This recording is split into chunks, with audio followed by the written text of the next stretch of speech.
রাধে রাধে বন্ধুরা, কেমন আছো তোমরা সবাই? আশা করতেছি সবাই খুব ভালো আছো, সুস্থ আছো, আর আমিও কিন্তু ভালো আছি। আজকে আবার নিয়ে চলে আসলাম আরেকটা নতুন ভিডিও। আশা করতেছি ভিডিওটা তোমাদের ভালো লাগবে। তো চলো ভিডিওটা স্টার্ট করা যাক।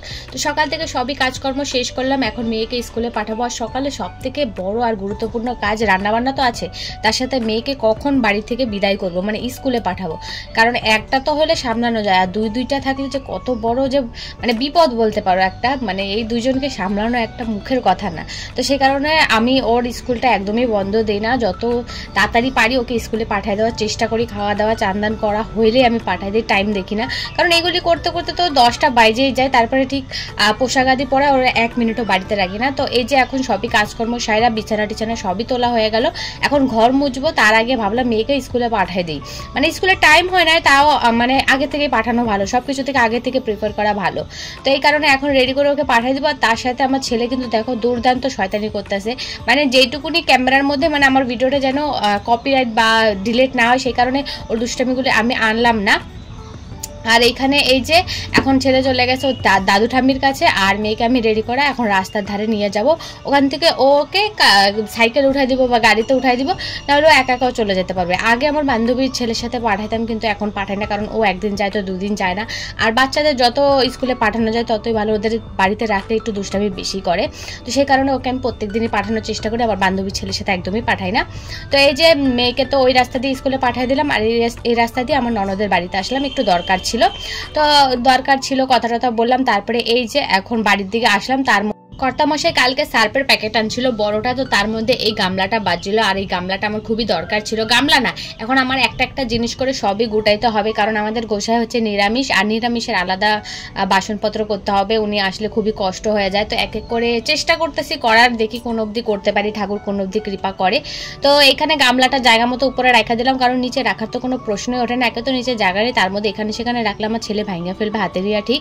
আর তারপরে ওটা জায়গা মতো রেখে ঘরটায় যে মুছতে আসলাম।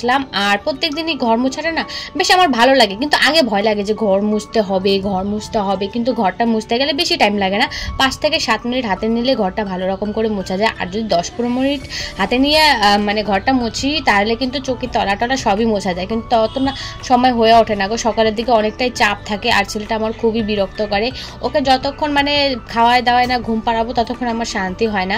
তো সেই কারণে চেষ্টা করি সবকিছু শর্টকাটে করার। আর চোখের তলা প্রত্যেকদিন মুছতে লাগে না, ওটা সপ্তাহে একদিন করে মুছলে হয়ে যায়। আর আমাদের ঘরের সাইডে একদম রাস্তা, তো কি হয় বলো তো, প্রত্যেক দিন আমাদের ঘরে এত ধুলা আসে, সে আর কি বলবো।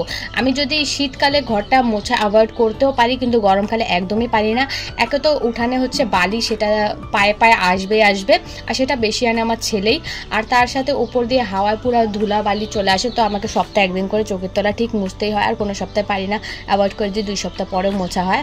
তো এই যে দেখো তোমার সাথে কথা বলতে বলতে ঘরটা আমি মুছে ফেললাম, তার সাথে সব কাজ বাজ করে এই যে চানটাও করে ফেললাম। আর আজকে যাবো একটু বাইরে, তো সেই কারণে আর কি বেশিরভাগ কাজগুলো একটু স্কিপ করে দেখাচ্ছি তোমাদেরকে।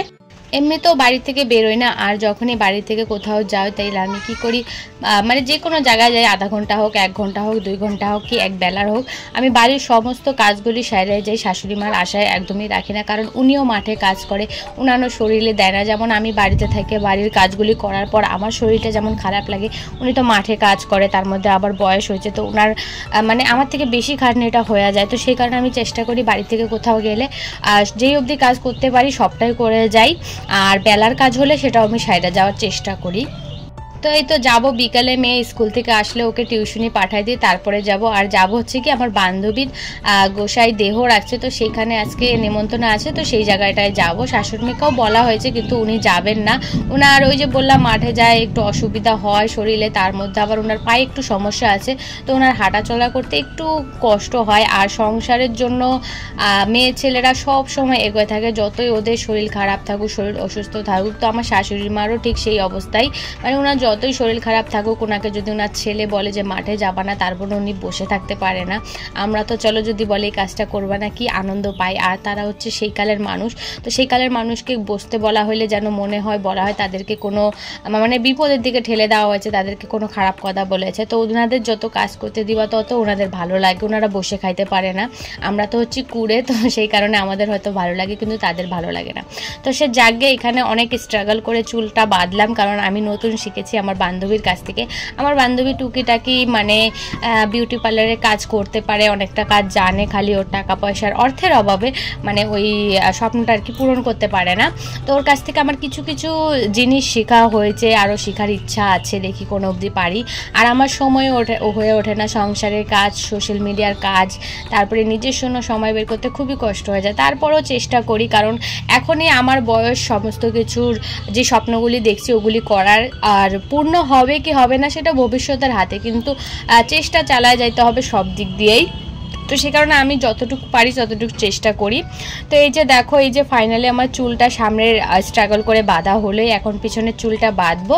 তার মধ্যে আমার মেয়ে চলে আসছিলো, ওকে খাওয়ালাম দাওয়ালাম, একটু টিভি দেখলো। প্রায় 2 ঘন্টার পর এখন ওর টিউশনের টাইম হয়ে গেছে, তো এখন ওকে চুলটা বাঁধে দেবো। আর মেয়েকে টাক করার কথা বলছিল আমার বাড়ি থেকে, কিন্তু আমার কর্তামশাই টাকটা করালো না, কারণ ও এখন বড় হয়ে গেছে। আর এখন বাচ্চারা তো চুল ফেলতেই চায় না, ওদের মানে 2 বছর হলেই বুঝতে পারলে আর চুল ফেলতে চায় না। কিন্তু আমরা যখন বড় হয়েছিলাম 10-12 বছর, তখনও আমাদের চুলটা ফেলানো হয়েছিল। এখন আর আগের দিনের মতন নেই বলতে গেলে। তো সে জাগে মেয়েকে টিউশনি পাঠিয়ে দিলাম, তারপরে এই যে চলে আসলাম। আর এইখান থেকে রাস্তাটা চিনতাম না, তো আমার বান্ধবী তো সকালবেলায় আসছিল, তো আমরা যখন পৌঁছালাম তো আমাদেরকে নিতে গেছিলো ওর ছেলে। তো এই যে ফাইনালি যে জায়গায় আসার কথা ছিল এখানে আসলাম, এখন প্রসাদ বিতরণ হচ্ছে। তো এই প্রসাদ নিয়ে চলে যাব বাড়ি। আর এখানে কিছুক্ষণ দাঁড়ায় গল্প আড্ডা মারলাম। বান্ধবীর সাথে কথা বলা একদমই হয় না, যতই ও বাড়ির পাশে থাকুক, আমার বাড়ির থেকে 2 মিনিটের রাস্তা হোক, তাও ওর সাথে দেখা হয় না, কথা হয় না। ফোন নাম্বার আছে এটাকে, কিন্তু ফোনে গল্প করা, সামনাসামনি গল্প করার মধ্যে অনেকটাই তফাৎ থাকে। যখন আমরা একসাথে বসি তখন মানে সময়টা যে কোথা দিয়ে পার হয়ে যায় বোঝাই যায় না। তো সেই জন্য যেখানে যাই কথা বলা আমাদের বন্ধ হয় না। তো এখানে এই বাড়িটাতে আসলাম, দেখলাম যে ওনারা উনান পার ঘরটর লেপালেপি করছে, তো মানে সেই সাদা হয়ে রয়েছে, ভালো লাগছে দেখতে। তো সেটা কিছুক্ষণ দাঁড়ায় দেখলাম, তারপরে এই মাসিটা ঘরে নিয়ে আসলো, বললো বসতে। তো কিছুক্ষণ বসলাম, বসার পর এই যে রওনা হলাম বাড়ির দিকে। যেতে যেতে প্রায় সন্ধ্যা হয়ে গেছিল, আর মেয়ের জন্য কিছু খাবার নিয়ে গেছিলাম, যেহেতু ওকে আনি নাই। আর বাচ্চা মানুষ এক জায়গায় মায়েরা যদি যায়, খাবার না নিয়ে গেলে বাচ্চারও ভালো লাগে না আর মায়েরও ভালো লাগে না। তো সেই কারণে মেয়ের জন্য মোমো আনছিলাম। তো সেটা দেখে তো ও ভুলে গেছে যে আমি ওকে নেই নাই। প্রথমে একটু কান্নাকাটি করতেছিল, তারপর যেই ওকে বললাম যে ওর জন্য খাবার আনা হয়েছে আর কেন নিয়ে যায় নাই, তারপরে ও বুঝে গেল। আর আমার মেয়েটা সত্যি বলতে অনেকটাই লক্ষ্মী গো, নিজের মেয়ে বলে বলছি না, ও সত্যি কথা অনেকটাই লক্ষ্মী। তোকে খাবারটা দিলাম, ও খেয়ে নিল। তারপরে কিছুক্ষণ বসার পর চলে আসলাম রান্নাঘরে, রান্নাবান্না করে এই যে রাত্রে এখন যাব শুইতে। তার মধ্যে কর্তামশাই সবজি আনছিল যেগুলি কালকে নিবে বাজারে, তো সেগুলি গোছগাছ করতেছে আর আমি দাঁড়ায় দাঁড়ায় ভিডিও করতেছি। তো সে জায়গায় ভিডিওটা এখানেই সমাপ্ত করে আশা করতেছি ভিডিওটা তোমাদের ভালো লাগবে।